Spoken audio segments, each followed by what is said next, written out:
ఎన్నికలకు ఇంచుమించు ఏడాది ముందే తెలుగుదేశం పార్టీ మేనిఫెస్టో విడుదల చేసింది. మహానాడు వేదికగా పార్టీ అధినేత చంద్రబాబు నాయుడు ప్రజలపై వరాల జల్లు కురిపించేశారు. ఉచిత హామీలతో హోరెత్తించేశారు. వేలాది కోట్ల రూపాయల మేరకు ఖర్చయ్యే హామీలను చూసి ఆర్థిక రంగ విశ్లేషకులు ఠారెత్తిపోతున్నారు. ఈ పథకాలు అమలు చేయాల్సి వస్తే అందుకయ్యే నిధులను ఎక్కడి నుంచి తెస్తారంటూ రాజకీయ ప్రత్యర్థులు నిలదీస్తున్నారు. గతంలో ఉచిత పథకాలతో ఏపీ శ్రీలంక అయిపోతుందన్న చంద్రబాబు ఈ పథకాలను తాను అమలు చేస్తే ఏపీ ఏమవుతుందో చెప్పాలంటున్నారు. మొత్తం మీద ఏపీలో ఇప్పుడు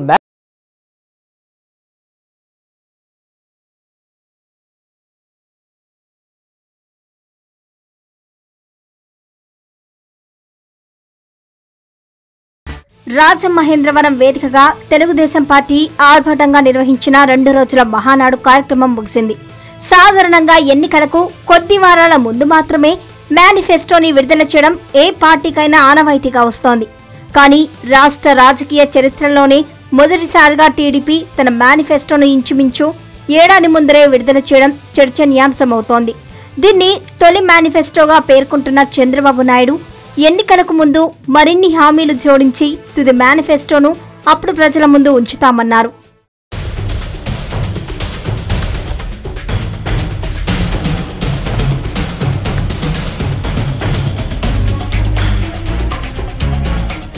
రెండు రోజుల మహానాడులో వైఎస్ఆర్ కాంగ్రెస్ ప్రభుత్వంపై విమర్శల వర్షం కురిపించిన వ్యక్తులు ఏపీ బాగుపడాలంటే చంద్రబాబు నాయుడు మళ్లీ ముఖ్యమంత్రి కావాలంటూ కీర్తించారు.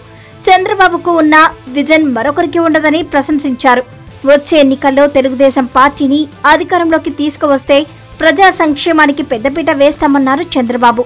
పార్టీ తొలి మేనిఫెస్టోలో మహిళలను ఆకట్టుకునేందుకు వ్యూహరచన చేసినట్లు అర్థమవుతోంది. 18 నుండి 89 ఏళ్లలోపు ఆడపడుచులు ఇంట్లో ఎంతమంది ఉన్నా ఒక్కొక్కరికి నెలకి 1500 రూపాయల చొప్పున ఇస్తామన్నారు. ప్రతి మహిళను ఓ మహాశక్తిగా తీర్చిదిద్దుతామన్నారు.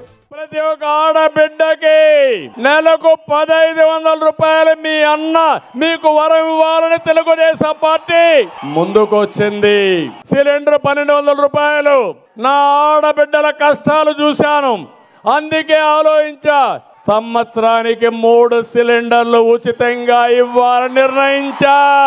మా ఆడబిడ్డలు జిల్లాలో ఎక్కడ ప్రయాణం చేయాలన్నా ఉచితంగా ఆర్టీసీ బస్సుల్లో ప్రయాణం చేయొచ్చు.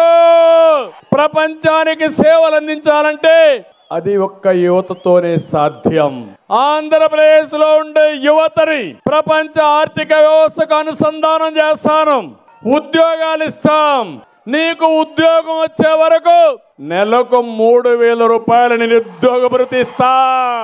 ఇక బీసీల రక్షణకు ప్రత్యేక చట్టం తెస్తామన్న చంద్రబాబు నాయుడు పేదలను ధనికులుగా మార్చేందుకు పూర్ టు రిచ్ పథకానికి శ్రీకారం చుడతామన్నారు. తన జీవితంలో ఎన్నడూ లేనంతగా కష్టపడతానన్న చంద్రబాబు నాయుడు రాష్ట్రాన్ని ప్రగతి పదంలో పరుగులు పెట్టించే బాధ్యత తీసుకుంటున్నానన్నారు. వచ్చే మహానాడును అధికార పార్టీ హోదాలో చేసుకుందామంటూ పార్టీ శ్రేణుల్లో ఉత్సాహాన్ని నింపారు చంద్రబాబు నాయుడు.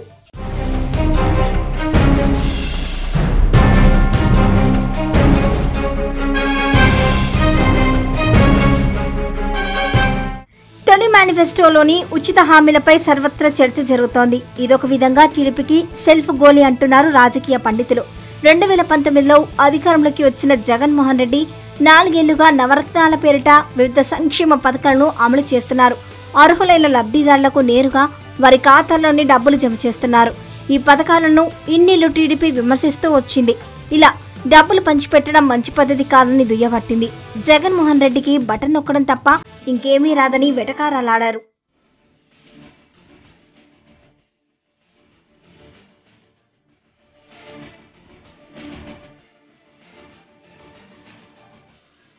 ఇలా పేదలకు డబ్బులు పంచిపెడుతూ పోతే వారు సోమరులు కావడంతో పాటు రాష్ట్రం వెనుజులా అయిపోతుందని కొన్నాళ్లు, శ్రీలంక అయిపోతుందని మరికొన్నాళ్లు వ్యాఖ్యానించారు. ఆంధ్రప్రదేశ్ దివాలా తీసేసిందన్నారు. ఏపీని అప్పుల ఊబిలో ముంచేశారని విమర్శించారు. పేదలు సాధికారత సాధించేలా ప్రోత్సహించాలే తప్ప ఇలా డబ్బులు పంచిపెట్టడం బాధ్యత రహితమన్నారు.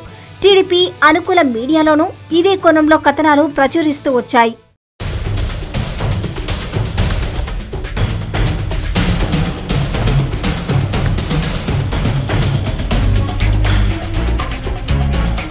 ఇప్పుడు ఆర్థిక రంగ నిపుణులు కూడా ఇదే అడుగుతున్నారు. ఇంతకాలం వైసీపీ ప్రభుత్వం చేస్తున్న దాన్ని తప్పుపట్టిన చంద్రబాబు నాయుడు ఇప్పుడు ఇలాంటి ఉచిత పథకాలను ప్రకటించడంలో అర్థం ఏంటని వారు ప్రశ్నిస్తున్నారు.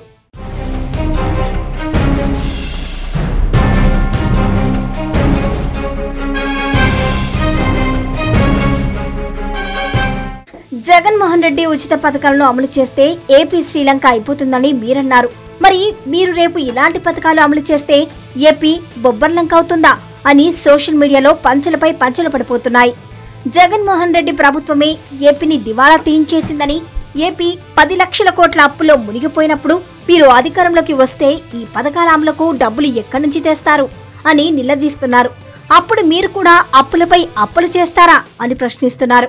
ఉచిత పథకాలను మీరు అమలు చేస్తే ప్రజలు సోమరులు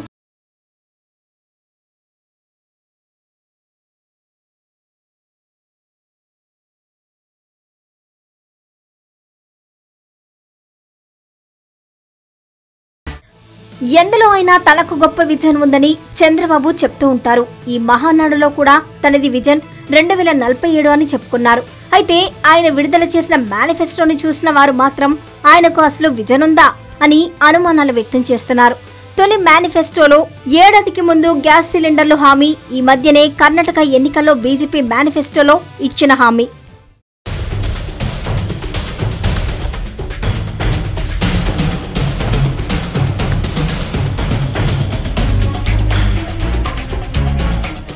మహిళలకు నెల 1500 రూపాయలు, ఆర్టీసీ బస్సుల్లో మహిళలకు ఉచిత ప్రయాణ సదుపాయం వంటివి కర్ణాటక ఎన్నికల్లో కాంగ్రెస్ పార్టీ మేనిఫెస్టోలోని హామీలు.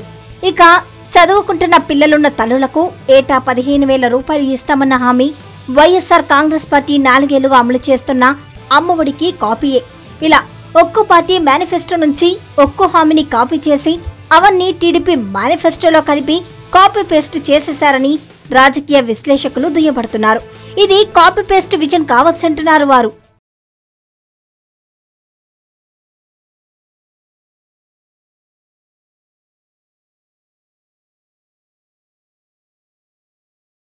రాజకీయ విశ్లేషకులు మేధావులే కాదు, టీడీపీలో సీనియర్ నేతలు సైతం మేనిఫెస్టోలో హామీలు చూసి అవాక్కైపోతున్నారు. ఇంతకాలం మనం ఇవే హామీలను తప్పుపట్టాం కదా, రేపటి నుంచి ప్రజలకు మన మొహం ఎలా చూపించుకుంటాం అని సీనియర్ నాయకుడొకరు ప్రశ్నించారు. మా నాయకుడికి ఏమైందో అర్థం కావడం లేదు. ఎన్నికలకు ఇంకా ఏడాది సమయం ఉండగా ఇప్పుడే మేనిఫెస్టో ఏంటి, అందులోనూ మనం నిత్యం విమర్శించే హామీలనే పెట్టడం ఏంటి, దీనికి ప్రజలకు ఏం సమాధానం చెప్తాం అని మండిపడుతున్నారు. ఖచ్చితంగా ఇది మా పార్టీ అధినేత వేసుకున్న సెల్ఫ్ గోల్ లానే కనిపిస్తోందని పాత తరం టీడీపీ నేత ఒకరు వ్యాఖ్యానించారు.